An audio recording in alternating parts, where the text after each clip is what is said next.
اللہم صلی وسلم علی نبینا محمد۔ بسم اللہ الرحمن الرحیم۔ السلام علیکم ورحمۃ اللہ وبرکاتہ۔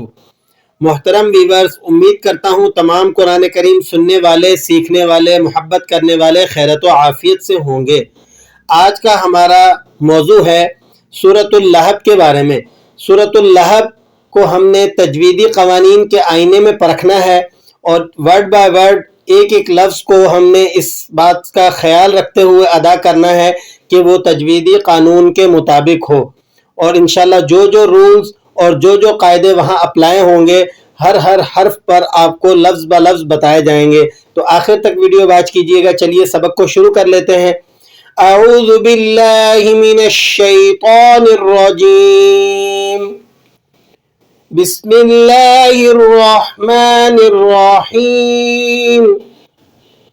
تبت، اب یہاں پر تا کو آپ نے باریک ادا کرنا ہے، موٹا نہیں پڑھیں گے۔ تا باریک حروفوں میں سے ہے۔ یدا، الف پر مد لگا ہوا ہے، 3 سے 4 الف تک اسے لمبا کر لیں گے۔ ابی، یہ با کو کھینچ لیں گے 1 الف کے برابر۔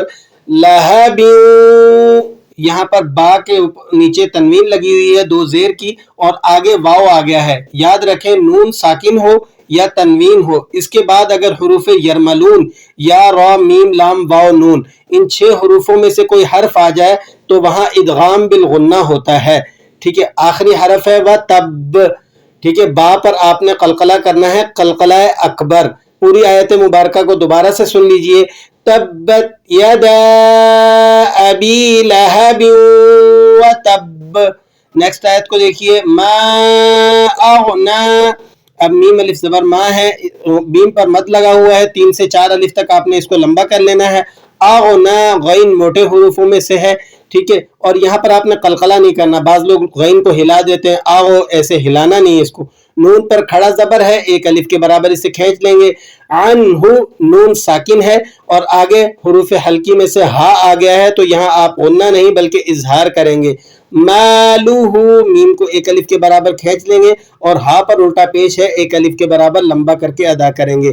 وما، اسے بھی 1 الف کے برابر لمبا کریں گے۔ کسب، سین کو باریک پڑھا جائے گا اور با پہ قلقلہ ہوگا۔ کون سا قلقلہ؟ قلقلہ کبیرہ۔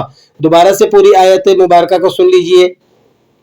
ما اغنا عنہ مالہ وما کسب۔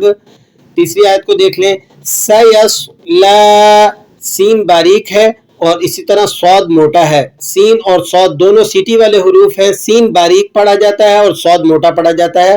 لام پر کھڑا زبر ہے، آپ نے اسے 1 الف کے برابر کھینچ کر ادا کرنا ہے۔ نارا، را کے اوپر حرکت ہو تو اسے موٹا پڑھتے ہیں، نیچے حرکت ہو تو باریک پڑھتے ہیں۔ ذات، ذال اور تا دونوں باریک حروفوں میں سے ہے۔ لہب، با پہ قلقلہ ہوگا، قلقلہ کبیرہ۔ دوبارہ سے پوری آیت مبارکہ کو سن لیجئے۔ سیصلا نارا ذات لہب۔ آگے دیکھیں۔ وامرأتہ، وامرأتہ، ٹھیک ہے، ہا کو آپ نے ملا کر پڑھتے ہوئے کھینچ کر ادا کرنا ہے کیونکہ کھڑا زبر ہے، 1 الف کے برابر کھینچ لیں گے۔ حمالہ، ہا کو آپ نے حلق سے ادا کرنا ہے۔ حطب، ہا کو آپ نے باریک پڑھنا ہے اور تو کو موٹا پڑھنا ہے اور با پہ قلقلہ ہوگا، قلقلہ کبیرہ۔ دوبارہ سے پوری آیت مبارکہ کو سن لیجئے۔ وَامْرَأَتُهُ حَمَّالَةَ الْحَطَبِ۔ اب لاسٹ آیت کو دیکھ لیجئے۔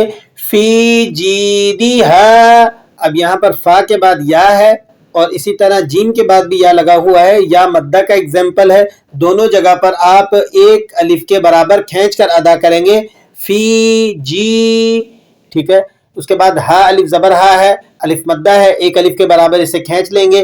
فی جیدہا حبل، با پہ قلقلہ ہوگا، قلقلہ صغیرہ اسے کہا جاتا ہے۔ حبل من، لام کے اوپر تنوین لگی ہوئی ہے اور اس کے بعد میم ہے حروف یرملون میں سے، یہاں پر آپ ادغام کر لیں گے، ادغام بالغنہ کہا جاتا ہے اسے۔ حبل من مسد، ٹھیک ہے، میم نون آ گیا، میم کے بعد نون ہے، نون ساکن ہے اور اس کے بعد اگلا حرف مسد کا میم ہے، ٹھیک ہے، نون ساکن کے بعد بھی اگر حروف یرملون میں سے کوئی حرف آ جاتا ہے تو وہاں پر بھی ادغام بالغنہ کیا جاتا ہے. تو یہاں دونوں مقام پر آپ نے ادغام بالغنہ کرنا ہے. حبلم، اسی طرح میم، دونوں مقام پر ادغام بالغنہ کیا جائے گا. اس کو احتیاط سے ادا کیجئے گا. مسد، سین کو آپ باریک ادا کریں گے، سین باریک حروفوں میں سے ہے. اسی طرح سین میں سیٹی بھی ہے. سیٹی والے جو حروف ہیں ان کا ٹاپک بھی میں نے اپلوڈ کیا ہوا ہے اور آپ نے اس کو احتیاط سے ادا کرنا ہے. سین میں سیٹی سب سے زیادہ ہوتی ہے اور اس کے بعد صاد ہے، زا ہے. یہ جو حروف ہے سیٹی والے، اس کو آپ اس کے ٹاپک میں جا کے دیکھ لیں، انشاءاللہ آپ کو فائدہ دے گی یہ بات. اور دال پہ مسد، دال پہ آپ نے قلقلہ کرنا ہے، اسے قلقلہ کبیرہ کہا جاتا ہے. تو اب پوری آیت مبارکہ کو دوبارہ سے سن لیجئے. فی جیدہا حبل من مسد، صدق اللہ العظیم. امید کرتا ہوں آپ کو آج کی ویڈیو اچھی طرح سے سمجھ میں آئی ہوگی، آج کا سبق بھی آپ نے سمجھ لیا ہوگا، اور آئندہ آپ جب بھی سورہ مبارکہ کی تلاوت کریں گے تو تجویدی قوانین کے مطابق کریں.